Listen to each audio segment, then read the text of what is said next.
A mai napon, augusztus 20-án együtt ünnepeljük nemzetünk egyik legfontosabb napját, az államalapítás és Szent István király ünnepét. Ez a nap emlékeztet minket arra a pillanatra, amikor őseink lefektették a modern Magyarország alapjait. A bölcs ember Istenre építkezik. A bölcs ember Isten szavára figyel.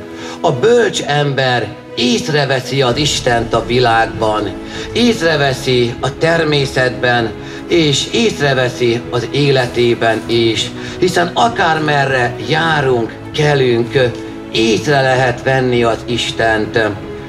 Ez a különbség a nem hívők és a hívők között.